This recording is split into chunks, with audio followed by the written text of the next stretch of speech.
YogiTriathlete just launched a brand new website. We have unrolled Squad. Squad is a virtual group coaching community like no other in the endurance sports space. We've got years of amazing content in there. Yoga for athletes, mobility classes, race course recons. We've got training plans from ultra marathons to Ironman, everything in between.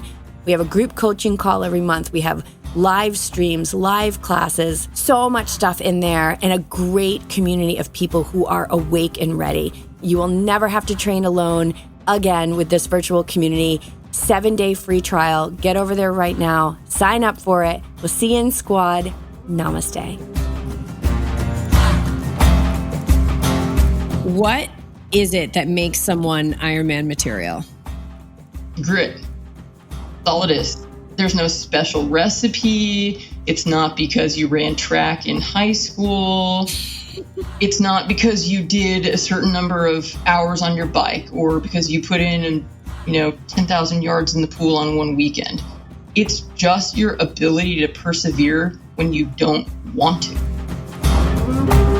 There's going to be moments out there on the race course that you're also going to feel like you don't want to. So that I don't want to, it's going to come up. And so you have to figure out how to manage that before you get to the start line. And I really think that that's what it takes, is just the ability to have grit and to persevere.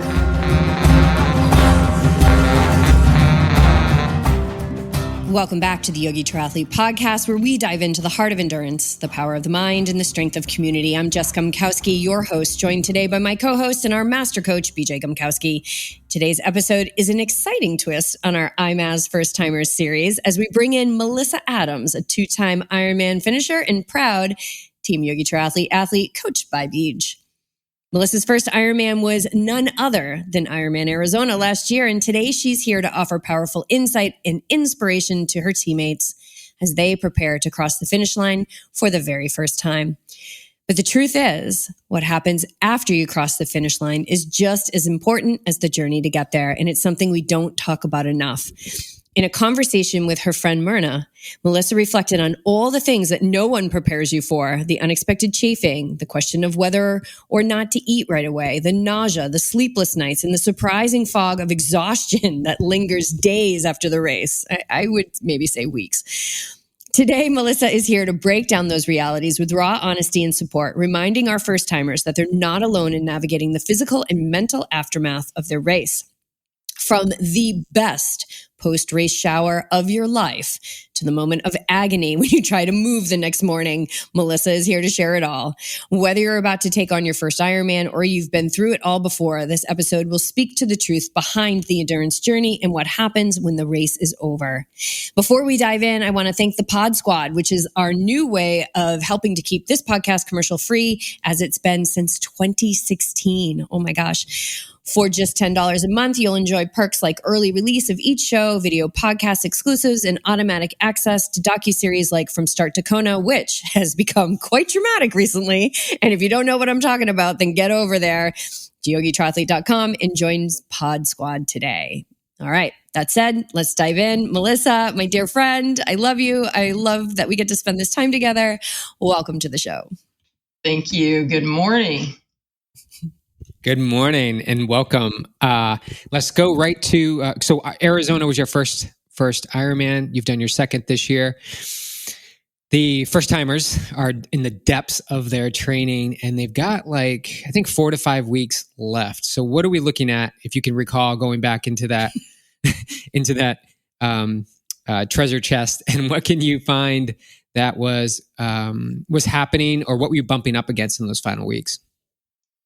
The final weeks are hard because you're tired. And I think that's what makes it challenging. You're tired emotionally, you're tired mentally, your body's tired, but it's also the most important part, I think, of the training, because you've got some big sessions coming up, and those big sessions are absolutely critical to your success on race day. When I did my first Ironman, I didn't get in a really lengthy ride beforehand. And so I remember being out on the bike in Arizona, and when I passed the 70-mile mark, I thought, oh, well, this is the furthest I've ever ridden. And then I hit the 80-mile mark, and I thought the same thought again. And by the time I was at the 100-mile mark, I was pretty miserable. And I just remember that one of the things, BJ, that I told you after the race was that my head felt so heavy on my body. My neck was so tired from holding my head up. I remember saying something to the effect of, why is my head so heavy? And the reason why my head is so heavy is because I had not done a 6 or 7 hour ride prior to Arizona. I did do those kinds of rides prior to Wisconsin, and it helped so much. It just, your body needs what you're going to give it in the next 4 weeks. So I really think the best advice that I can give them right now is just, you got to hang on. You got to hang on. You're going to feel better once you get these workouts done, and then you get to a little bit of taper. This is really where the work is. You just got to hang in there. Well, I want to frame that experience too. You leading into Arizona versus Wisconsin. Leading into Arizona wasn't ideal. You had sensation in the body that was pretty intense at times and building, and you were managing that while trying to still move forward. So as these athletes are starting to, some of them are experiencing similar sensations that it's like, I can't get to the workout today. I know what it says and I want to do it, but it wouldn't be smart for me to do it. How did you navigate those sessions when you saw them in there and you had to just settle into what could you do? Yeah, I think there's a difference for me, and I continue to feel this way, of what I can do and what I think I can do. So some of the sessions I might have felt I can't do it today, but because I'm sore or because I'm just exhausted. But I think the important part for me was to give myself an opportunity to do it anyway. So, if my legs were just totally dead, just get on the bike. If I'm supposed to do a 5-hour ride, just get on there and reevaluate after the first hour. Because, BJ, as I've told you many times, the first 30 minutes or so of every activity is rough. Running it's never been easy for me. The first mile of the Ironman is not easy, nor is the 5th or the 10th or any other mile. And so that first 30 minutes, I think, just never feels good. And so I think before somebody says, I can't do it, give yourself an opportunity to do it. And if you're truly in pain, then I think take advantage of that downtime. Go take an Epsom salt bath, go hit the sauna, go get a massage, go give yourself a massage if that's what you need to do. But don't just go take a nap, because that isn't going to help. That's really not going to make you feel better. Engage in some active recovery, help yourself feel better so that tomorrow can be a better day. I think it's a really good point. Like when you're training for an Ironman and these guys are so close, and even by the time this podcast launches, they're going to be even closer.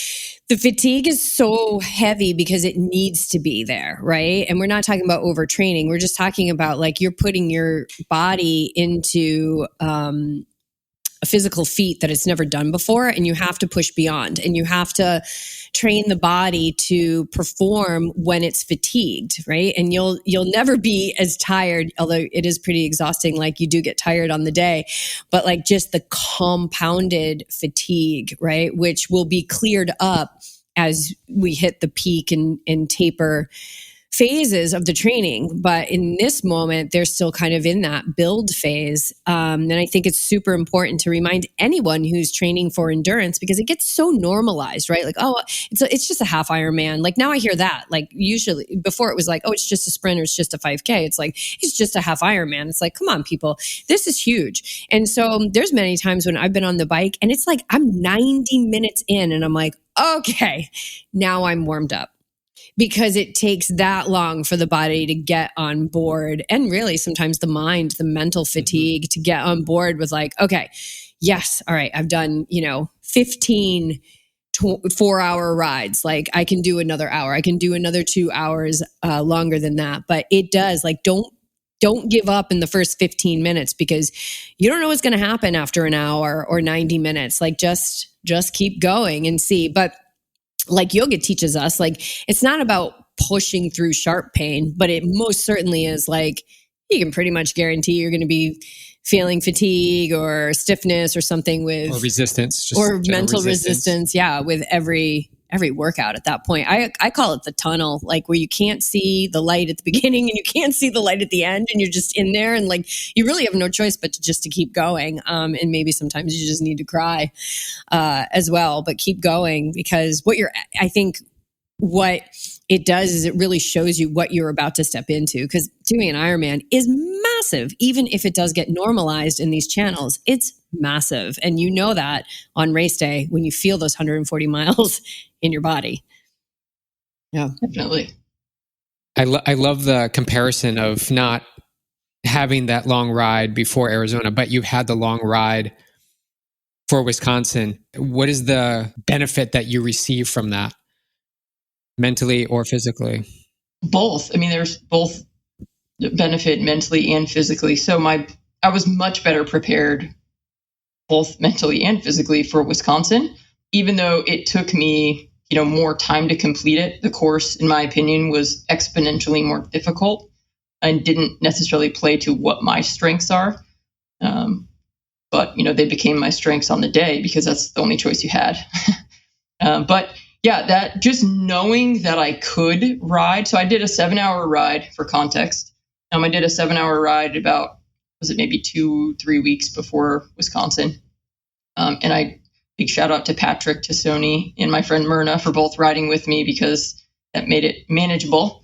But yeah, I mean, being able to do that ride beforehand, practice the fuel that I was going to use on race day. So just knowing my body was going to be able to handle, X number of bottles and X number of gels, that was really helpful. And it just made me feel more calm in my approach, my hydration and nutrition approach. It was just sort of a vote of confidence that approach was working, and it was working well. And that my body could sit on the bike seat and sit, in aero for a long time. Although I didn't actually spend very much time in aero in Wisconsin, but it was so helpful. Whereas in Arizona, maybe the longest ride I did prior to that was maybe 5 hours, and I believe it was on the trainer, maybe even 4 hours. So I didn't have the mileage under my belt, and I didn't have the time in the saddle under my belt. And so there was a lot more trepidation going into the race because I had never covered that distance. I had never covered that amount of time on a bike, not even close. And so, I was much more fearful, whereas walking into the race in Wisconsin, I knew that I was capable. Obviously, I'd finished Arizona, so I knew I had done it once before, but I also just felt so much more prepared in my training. And it's just a result of, really two things. Number one, being healthy enough to do the training, getting ready for Wisconsin, but also doing a lot more training on days where I didn't necessarily want to. I was much more mentally strong prepping for Wisconsin than I was for Arizona. Yeah, I think it happens. This is so good. That mental preparation happens long before you're actually experiencing it at mile 10 in Wisconsin. It happens during all the training. And I remember specifically, I don't know how many weeks out from Wisconsin, it was like a shift, or maybe it was months. It was like a switch had been flipped, and it was like, okay, like I'm healthy, I'm strong, like I need to just stick with every single workout that I can get in. And it just became almost robotic. To the point of like you train the mind to say, like, I see that resistance coming, I see the out, I'm still going to go, I'm going to get my community around me to come out and do my rides and runs with me and swims with me on the weekend. How has community helped you get through Arizona and Wisconsin? So again, the lead up to both races is just so different. So the lead up to Arizona, I really didn't rely on community at all. I feel like I prepped for that race mostly by myself. So long rides, not that I would call them that long because they just weren't, but I did them on the trainer in the garage. Long runs, I didn't do very many of them. I don't recall doing anything really over 10 miles by myself. Swimming was primarily by myself.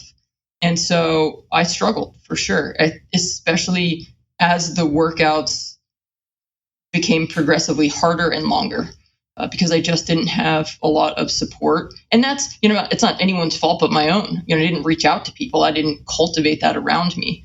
And so in the prep for Wisconsin, there were times getting ready, for a weekend, which I would start thinking about the long ride maybe around Wednesday.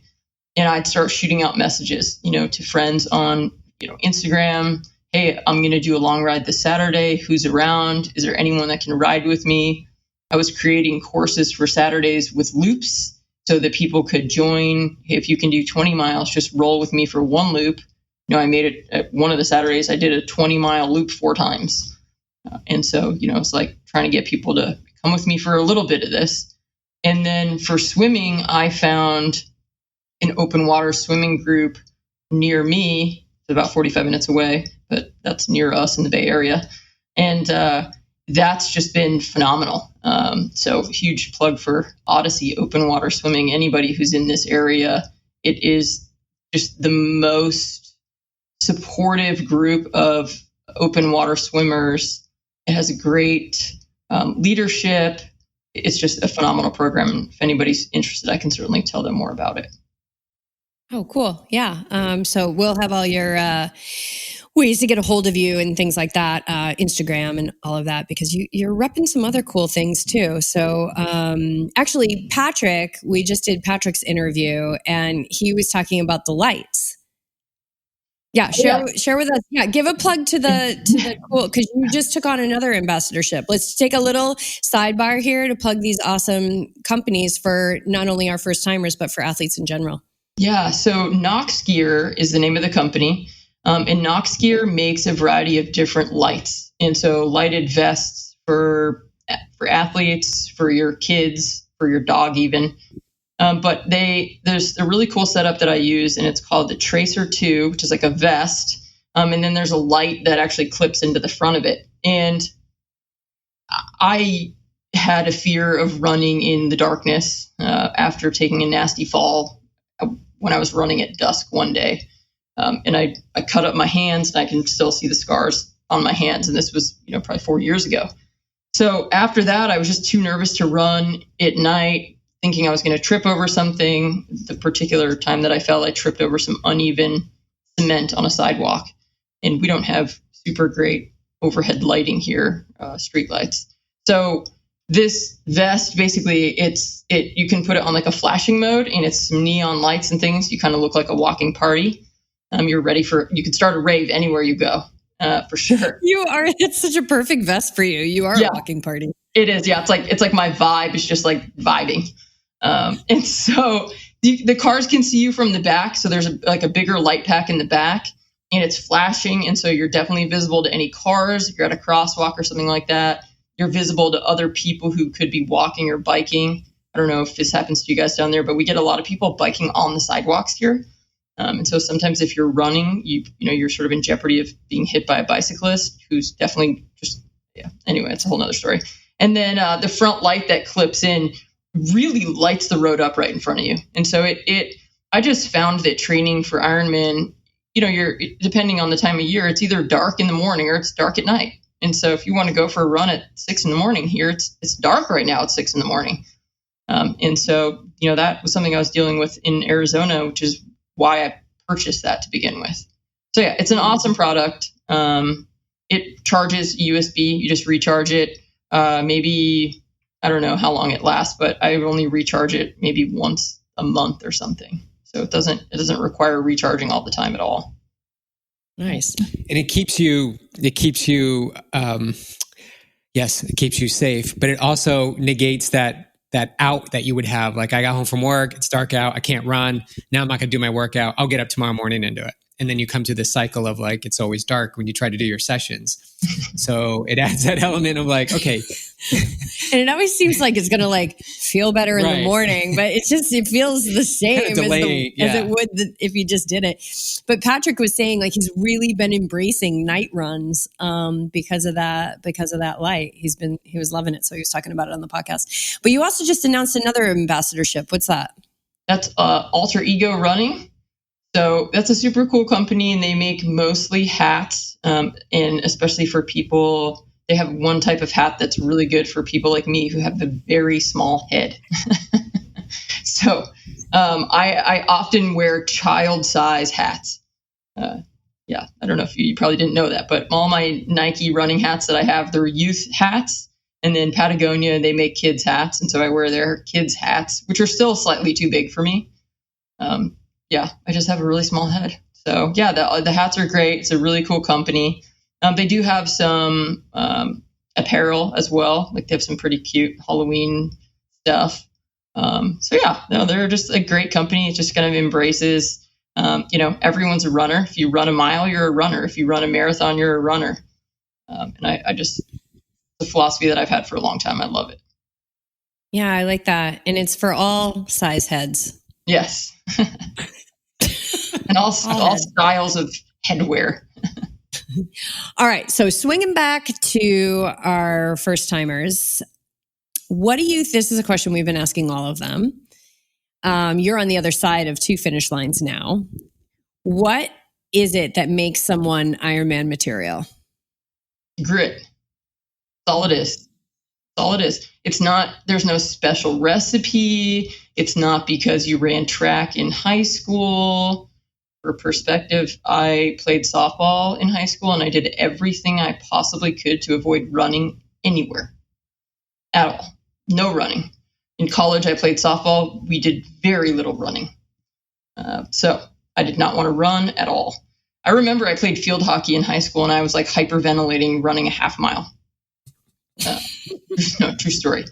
So yeah, it's not because you did a certain number of hours on your bike or because you put in 10,000 yards in the pool on one weekend. It's just your ability to persevere when you don't want to. So it's doing the training when you don't want to. It's easy to do it when you want to. We can all do it when we want to, but you're not going to want to 7 days a week. And so, if you do it 3 days a week when you want to, or 2 days a week when you want to, that's not going to cut it. And that's just, you might get to the start line and you might hobble across the finish line, but it's not going to be the experience that it could have been if you just persevered and showed up when you didn't want to. And there's going to be moments out there on the race course that you're also going to feel like you don't want to. So that I don't want to, it's going to come up. And so you have to figure out how to manage that before you get to the start line. And I really think that that's what it takes, is just the ability to have grit and to persevere. Did you have a moment or recall a moment in Arizona when maybe the first of many moments when you had to bump up against that and say, like, I need to keep going? I don't recall anything in Arizona. I should have looked back at my race report, but I don't feel like I did in Arizona. It was all just so overwhelming because it was all brand new that I just remember, just kind of keep going. That's kind of my motto, I think, in all my races. But yeah, I don't remember having much of that experience in Arizona, but true to having 2 races that are just complete opposites of one another, I had more than enough of that in Wisconsin. Can you share a story from Wisconsin? Yeah. So one part of the race that I haven't even really talked about, except for with my family and with you guys, that people don't really know because I didn't put it out there in the world yet until right now. So I did the swim in Wisconsin. I felt good. And, went through transition. Everything was good. Hopped on the bike and you go down this thing called the Helix, which is basically on the top of a parking garage. And you go down a circular path to the bottom, and then you hit out on the street. Well, one thing that people don't talk about a whole lot is we know the bike course in Wisconsin's hilly. That's well publicized. But what people don't talk about as much is the road quality. And so the road quality from the Helix heading out into the country is not great. And it's quite bumpy. Just within the first mile, I saw lots of water bottles, gels, all kinds of things that were popping off of people's bikes. People were dropping them, which I don't usually see that early on within the first 5 miles. So probably by the time I was at maybe 45 minutes or so, I wanted to quit. And when I say that I wanted to quit so badly. I was pretty certain that I was going to quit. I was miserable. I kept thinking to myself, that people would forgive me, that BJ wouldn't be disappointed in me and my wife wouldn't be mad, and the people that really loved me would understand. So I thought that I was going to quit at the first aid station. So I was only about 7 miles maybe in. And I got to the first aid station and I interacted with a volunteer, and I actually pulled over and I got off of my bike, which I don't do that at any aid station. So that was sort of a step in the direction of quitting, was getting off my bike. And I handed the volunteer my bike, and we had this really awkward moment where we just stared at each other. And he asked, like, what do you need? And I said, I don't know. And he said, okay, do you want water? And I said, okay, even though I did not want water. I hadn't drank anything on the bike up to that point because it was just so bumpy and miserable that I just couldn't do it. And also I probably ingested some lake water. So my stomach just wasn't ready yet.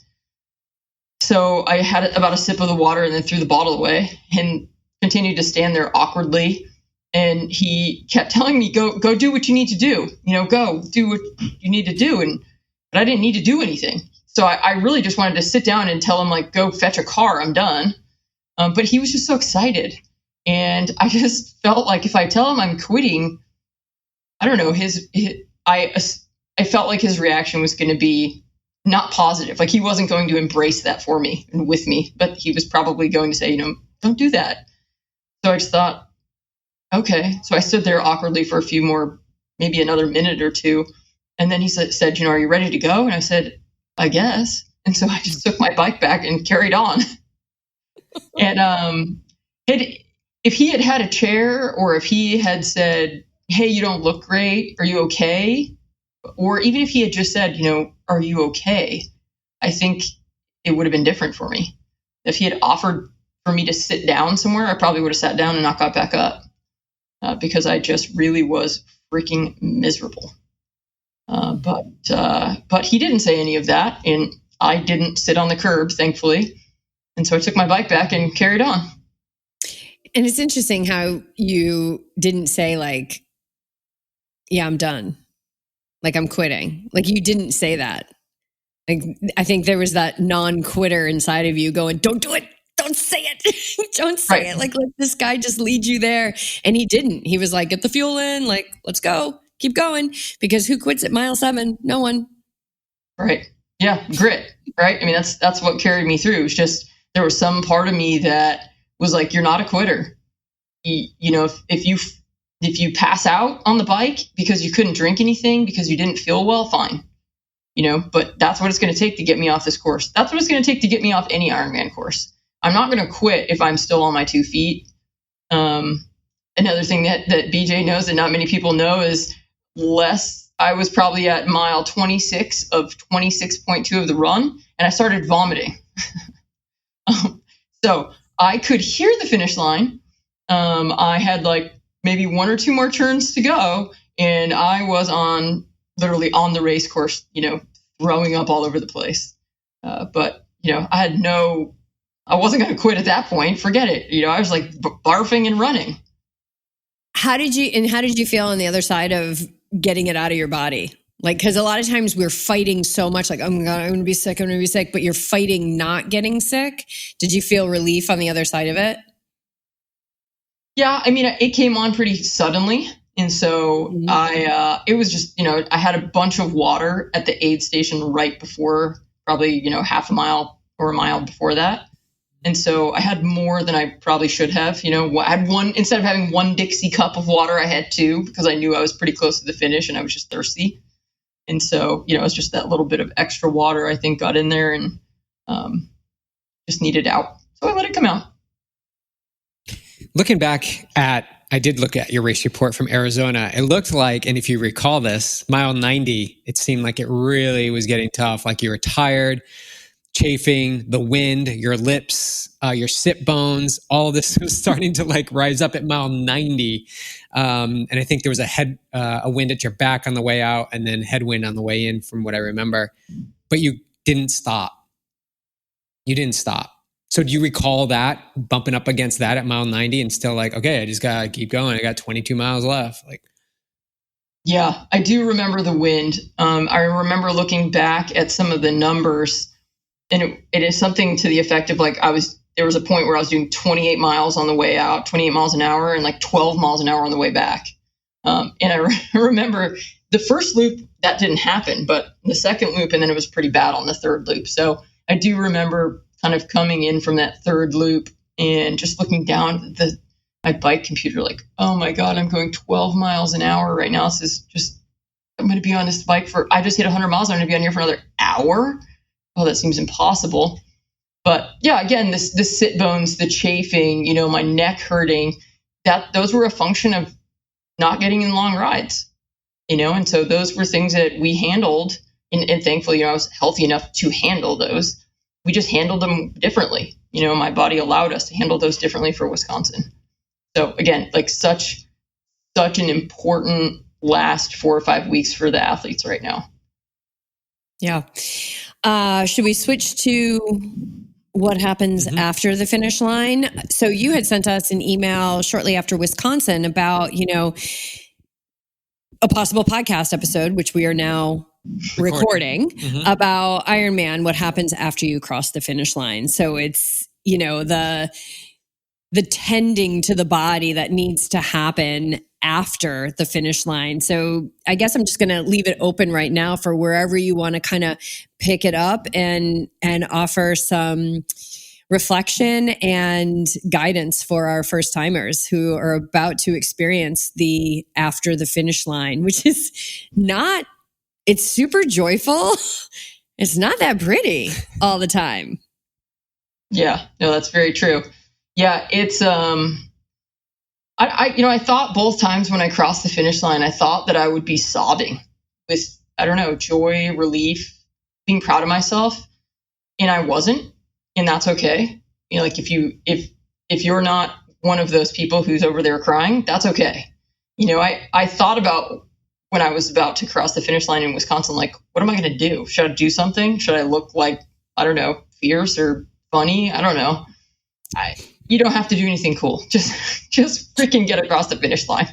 So don't stress about that. Do remember to ring the bell. I did not remember to ring the bell when I came across for Arizona. So there's a bell for first timers. So that's super cool. The crowd gets a little extra hyped because you're a first timer about to cross that line. So do remember to do that. But yeah, when you come across the finish line, for me, I don't eat any solid food the whole day. Well, except for breakfast at like 3 a.m. So I do not want to go eat a bunch of solid food when I cross the finish line. I feel like my body has just accomplished a pretty tremendous feat.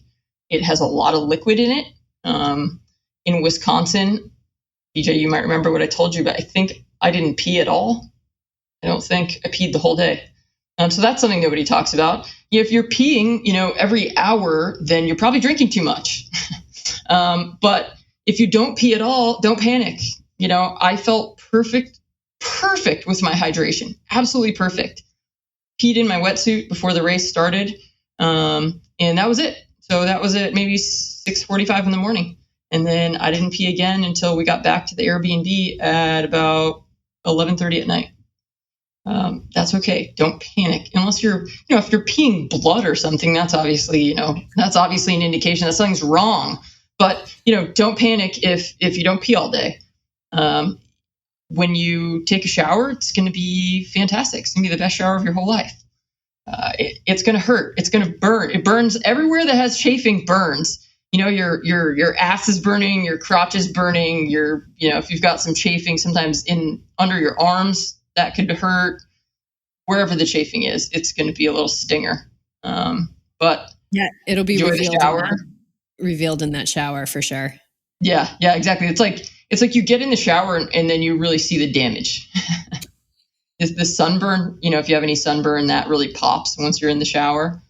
But yeah, I think for me, I crossed the finish line in Arizona and I had some water and I tried to eat, but I really didn't want to. In Wisconsin, I didn't even try. Also, I'd been, vomiting just, 2 2 minutes beforehand. And so I really extra didn't want to. But I had about half a bottle of water after I crossed the finish line in Wisconsin, and that was it. I didn't drink any more liquid the whole rest of the night. And that was okay. And I'm telling the story right now, so that must be okay because I'm here to tell about it. So I think there's a lot of things that people will hear, you need to do this. I saw somebody that I follow on Instagram today posted, things you need to do after your Ironman race.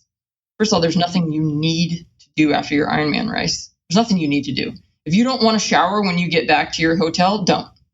If you don't want to eat anything, don't. It's okay. Like, you've just accomplished something major. If you want to just, take a couple Advil and go to sleep, do that. And then, assess in the morning. So there's a lot of, I think, just opinions out there about, you need to eat a high carb meal when you're done with your race. That's horseshit. You need to take care of yourself. So figure out what that means. Your body will tell you what you need. If your body is telling you you're hungry, eat. If your body isn't thinking about hunger at all, don't eat. Yeah, and listen to what it wants. Like, I've had races where it's like, oh, it's just like a smoothie. I just want a smoothie, something really easy to go down, not solid food because I haven't been chewing solid food, or I need something like French fries, or nothing right now, wait it out. I think, it's, give it a try if you're open for that, but yeah, go, like, it's really, you learn so much about yourself from the swim to the finish line, but you don't stop learning once you cross that finish line. As far as like chafe goes, what helped? Do you have any tricks or anything for what helps the aftermath of chafing? Anything that you like to use? Yeah, so I use a product it's called Calmaceptine, and I can give you guys the spelling, or if anybody's interested in it, I can put it. I can send them the info. But it's essentially there's a lot of zinc in it, and so it's really thick and kind of pasty. But it's like a cross between like sunscreen, like really zinc heavy sunscreen, and calamine lotion from when you were like 12 and you had the chicken pox on the East Coast. And so it's some kind of mix of those two things, and you put it on and it feels like diaper cream. It doesn't necessarily, it's not super comfortable to go walk around town with it slathered on you, but it's very helpful. It is, and it keeps the bacteria out, really helps to start the healing process quickly. And that's kind of my go-to. I also would say, think about an antibacterial, something that's treating bacteria. So whether you're a person who wants to mix a little bit of, some kind of oil with some tea tree oil and put it on, a cotton ball and kind of rub the area. If you're a person whose skin can tolerate that, not everybody's skin can tolerate, some tea tree oil, or, some antibacterial wipes of some kind. Something like that, because you don't want bacteria to obviously get in any broken skin. And so that's kind of what you're treating. What about the use of like ibuprofen or Tylenol? Have you used that during your races, and how have you used it after the race? I've done both. So I have taken it, I put it in my special needs bags. And so ibuprofen, I think, is what I put in them. And yeah, I did take it. I have some lower back challenges that I deal with from time to time, sometimes all the time. So that's the part of my body that will be bothering me the most. And I know that. And I know that Advil is pretty effective at not getting rid of that pain, but sort of just dulling it a little bit, just enough for me to keep going. So, anything that you think could be helpful in your special needs bag, put it in there. And I put it in there. I wrapped it one year in just a little bit of tin foil. And just threw it in there. I wouldn't just put it loose in there because you're not going to be with it enough to necessarily find it. And also the volunteers at Special Needs, they want to help you, and they might be reaching in your bag and they might not be able to find it or access it if it's just sort of thrown in there. So definitely I'd use it during races. Again, there's mixed literature out there about, whether you should, whether you can. And if you have concerns about that, obviously talk to your doctor. But, it's just something that I know that my body can tolerate just from past experiences and the way that I use it. And then after the race, absolutely. Yes. That if you're not going to use it during the race, then, absolutely take whatever you need after the race, because trying to go to sleep post Ironman is not as easy as you might think that it will be. You might think that you're going to be exhausted and you're going to shower and you're going to eat and you're going to drink and you're going to talk to your family and then you're going to pass out. And it doesn't work like that oftentimes. So I came back to the Airbnb and I showered and I didn't eat and I didn't drink and I didn't really talk to too many people. And Heather fell asleep. My wife fell asleep, and, fair, because spectating is actually way harder. It's like the longest day ever. And I was still awake and I couldn't even fall asleep for a while. I took I think this time I took a few ibuprofen. I think after Ironman Arizona, and I was dealing with a lot more back pain at that point, I took Tylenol with codeine because I had it. And I was like, I'm taking it. Putting it down. Yeah. Yeah. It's so interesting after you cross the finish line, because there's something mindset, right? It's so mindset that's like, just keep going, just keep going, just keep going. And then you cross the finish line and it's almost like a shock, right? To the body, like, oh my God, we've stopped. And then the nervous system, you just don't know what's going to happen, like what kind of state your body's going to go into, because it's going to try and start to heal immediately. And it is surprising that sometimes and I've had all different kinds of experiences with it, and I think BJ has as well. I think the biggest symptom that I have found is just from moving your body for so many hours, the amount of heat that is in the body, and you're just like, it's like a night-long hot flash. Like you just can't get out of the heat, and it's the heat of inflammation in the body, and the body, trying to heal it. What were some of the symptoms that you felt besides just being awake? That's the other thing. You can find that you're just kind of like wired. You're just like, on sugars and carbs and the accomplishment. Yeah. But what else have you experienced with sleep? So, yeah, I feel like kind of like a zombie after. Like you're awake, but you're not totally processing the world in a normal way, or the normal way or a way that's normal for you. So, yeah, I mean, again, like maybe that night you're going to sleep for 14 straight hours, but you might only sleep for 6. The night before the race in Wisconsin, I had some of the worst sleep that in recent past that I can even remember. I couldn't fall asleep for anything. I had a really hard time. The night before Arizona, I had sort of what I would call like the usual pre-race sleep, like not super great, but I mean, I did sleep at least for, 4 or 5 hours. But the night before Wisconsin, I mean, if I slept for 2 hours, that was a lot. I mean, I really was truly like up all night long. And so, yeah, it was rough. It was very rough. It was a very rough morning. It was a rough start to the day. But yeah, no, sleep can definitely be challenging, I think, for at least a few days afterwards. And I think for the athletes to just understand that for at least a week, you are not going to be yourself 100%. Your body isn't going to feel 100%. But even, for Wisconsin, I mean, 2-3 days later, my body actually felt pretty good. But mentally, no, I was just in a complete brain fog for at least a week. So there's just like the emotional part takes much longer than the physical part. And in that mental state after a race, and you talked about this, I have your race report right here, which is so good. Because if you can't recall, I have the words.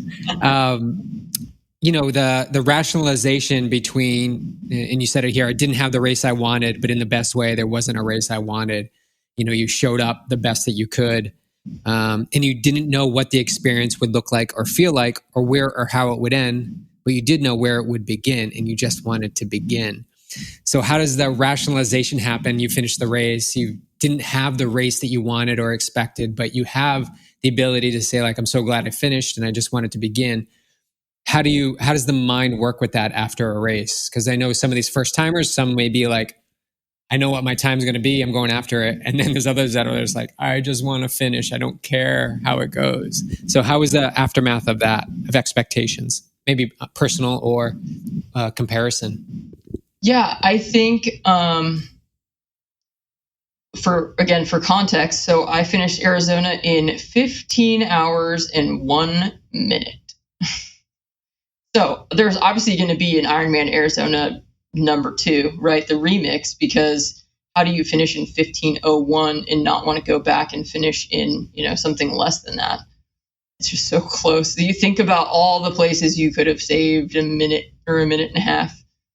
But I think once you finish, once you cross that finish line, yes, I think in the couple of days right after, I thought to myself, gosh, where is that extra minute? I could have done this differently. I could have done that differently. But once you're a few more weeks out, it's just joy. It's just like, I finished something that's epic. I am an Ironman, and nobody's ever, ever, ever going to be able to take that away from me.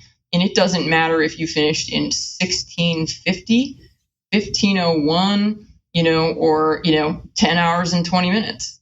It doesn't matter. It doesn't matter. You're an Ironman, and that's the most important thing. And there's so many things to learn throughout the day. It's really the whole day in many ways is like cause and effect. The whole day. Oh, you want to eat something new at this aid station? You want to try this new mortal hydration that you've never had before? Well, the effect is you might find yourself in the porta potty later, but you're going to know exactly what the cause was. You might just so many different things. It's just cause and effect all day long. You finish in 15:01. Well, yeah, because you walked when you probably could have run. And so, here we are, and I'm gonna own that for the rest of my life, because I know that there were moments when I walked when I could have run, and that's what I chose at that time. And all that tells me now is, your mindset training's not done yet. It's not done yet. That's okay. If I had run every moment that I could have run, great. But like, what would the lesson? There'd just be a different takeaway. But I didn't, and so I own that. And it's okay. I'm not going to beat myself up over it. Yeah. What can you say about that temptation to walk? Because it is going to be real, and it is going to be all around them. And the later that it gets, the worse it gets, because, you really start after about the halfway mark on the marathon, you sort of find yourself with, I'll call it, quote unquote, your people. They're your people. You're going to find yourself with your people, the people that are moving generally at the same pace that you are, and you guys might piggyback each other from time to time. But somebody in your group of people is going to start walking, and their pull to walk with them and just chat it's a lot. It's strong. And I did it in Arizona. And hey, that's why I finished in 15:01, right? Because I made a friend on the course, and we walked for however long together. And, if I didn't do that, then I would have been in the 14s. But again, I accept that. I take responsibility. It's not his fault. It was my fault. And, we learn from it and we move on. In Wisconsin, I did not make any friends. So that's one word of advice for the athletes is don't make any friends out there. It's not the day for you to make friends. It's not the day for you to get new Instagram followers. It's not the day for you to get new athletes. It's not the day for that. Like, it's your day. It's not anyone else's day. And so, I would say if you're walking, you better walk by your damn self, because that's the only way that that you're going to run when it's time for you to run again. Because if you walk with someone, you get sucked into what they're doing. They're like, oh, hey, let's just walk one more block. And you're like, okay, I'm a good friend. I'll walk one more block with you. Well, then you might be sitting with me finishing at 15:01 instead of 14:59. So, you got to fight that. Again, it just comes down to that grit. And not saying like I have this mastered, because I'm sure there's plenty of times I walked in Wisconsin where I didn't need to, but I can tell you I walked a lot less in Wisconsin than I walked in Arizona. A lot less. Yeah. That death march is so enticing, because there's the part of you in your mind that goes, all this discomfort I'm in right now, if I just start walking, it's gone. Well, right? Like I can take it away. It's tempting to think that, but the thing is, it's not gone because you're not done. And so, like, yes, some of it, like, okay, maybe your lungs aren't burning as badly, but let's be real, for most of us, it's not our lungs burning because we're moving so fast that's making us walk. We're just being freaking lazy. We're just like, I think it's going to feel better, but the only thing that's going to feel better is when you hear the words, you are an Ironman, when you cross the finish line. That is the only thing that is going to stop the pain. That's it. And so, if you're walking, you're just prolonging your experience. It's just going to take you longer to get there. If you just, hey, if you want to be out there all 16 hours and 59 minutes, then hey, walk your head off. But most of us don't really want that. No, that was actually one of the conversations I had on a plane ride home from Ironman Arizona, my second Ironman, with my new soon-to-be coach, who he didn't know who he was. He said, what was your run time? I told him. He said, why do you want to be out there that long? And I was like, I don't. So move through it as quickly as possible. I think it's interesting because you can talk about it. You can say like, I'm going to run the whole thing. I'm not going to walk. But it's a different thing when you actually get out there and you're in that hurt, you're in that emotional state, you're battling the mind, you're seeing people walking all around, you're seeing people running all around. But what happens, Melissa, when you see your community? What happens when you see Heather out there? You saw the signs. I was bouncing around different places. How did having a support crew or people that you knew, familiar faces out there, help or hurt that experience? Oh, it's great. I mean, it's such a pick-me-up. And also, I didn't want you guys to see me walking. So even if I was walking as I was approaching you, I'd start running. I think I didn't want my family to really know or understand the level of suffering that I was going through. I wanted them to think I was fine. And so I tried to look as fine as I could. And so, it was just in Arizona, there's so many places that you see people. So there's a lot of incentive to run at least every time you're seeing your people. But yeah, no, the support is fantastic. Even what people say are sort of the dark parts of the course that are, sort of out on the streets or in residential areas. I found there was even spectators out there. There's a lot of people in the area. It's a pretty populated area. And so there's just like the spectators, whether it's people, or one of the beautiful things about the Ironman community is there is going to be people cheering for you that you don't know.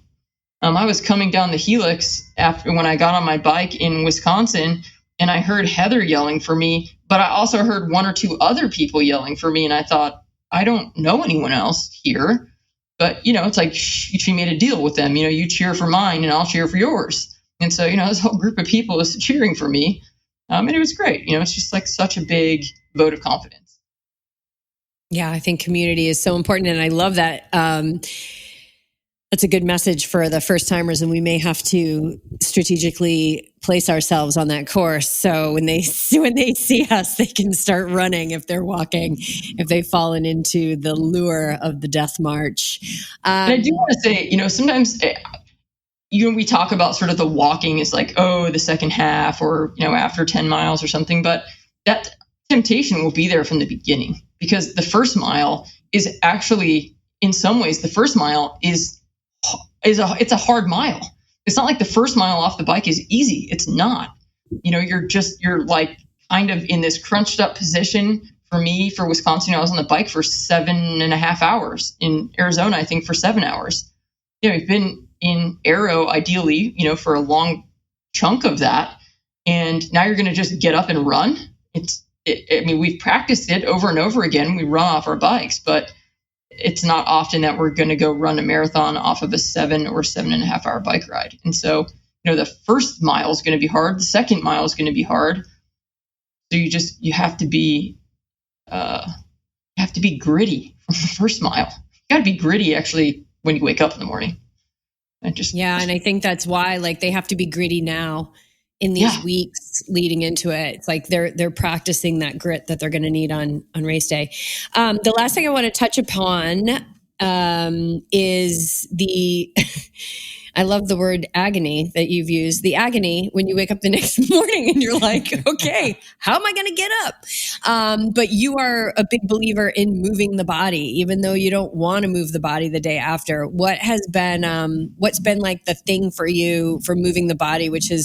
which has helped to move through that agony of like stiffness once you do actually fall asleep, and then everything goes tight, and then you have to get the body moving again.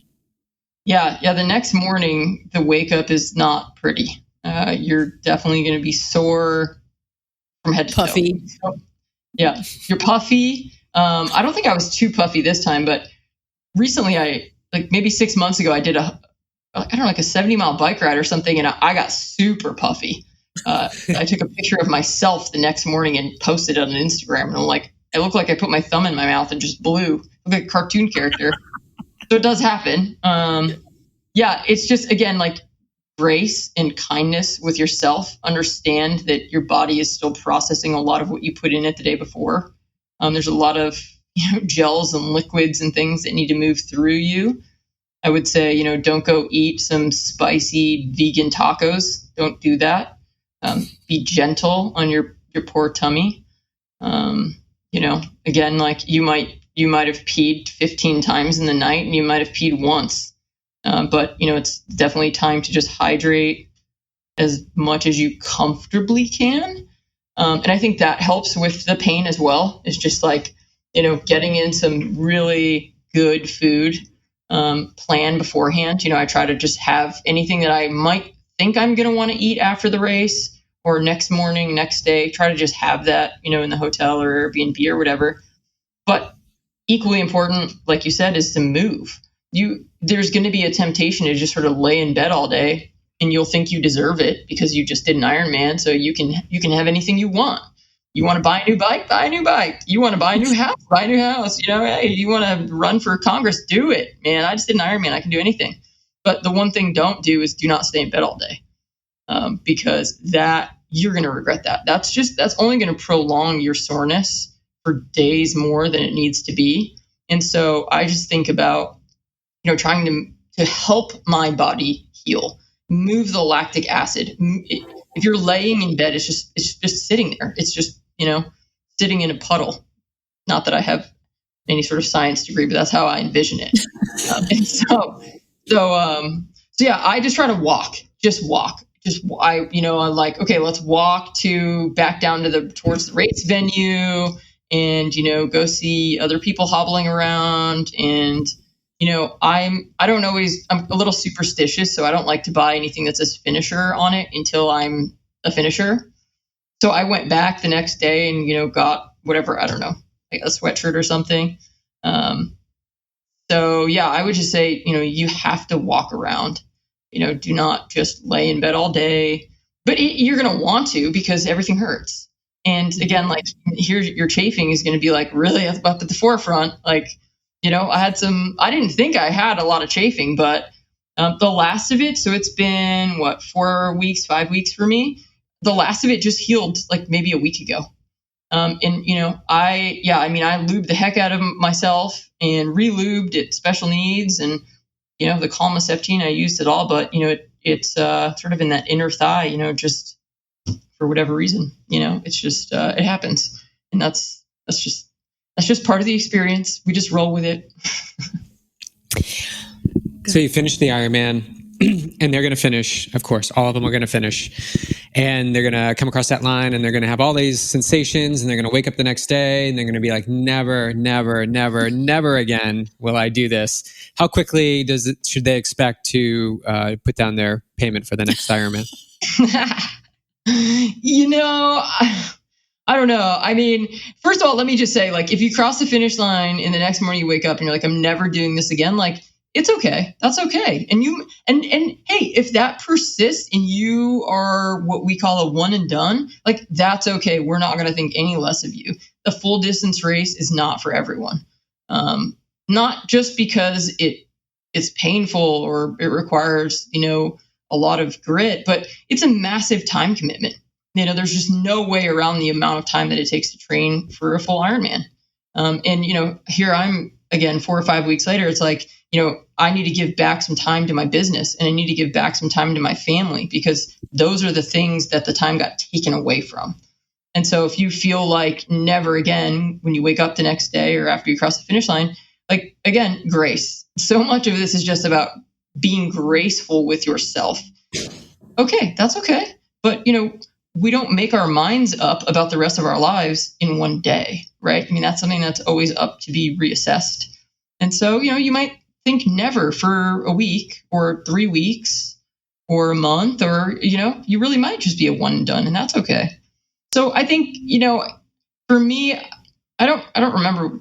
I didn't sign up for Wisconsin for several months. Yeah, several months after I did Arizona. I knew that I would do another one after Arizona, though, but I am not super speedy, let's say. So I'm not, I'm not breaking records in the swim or the bike or the run, or really much of anything, maybe on the freeway.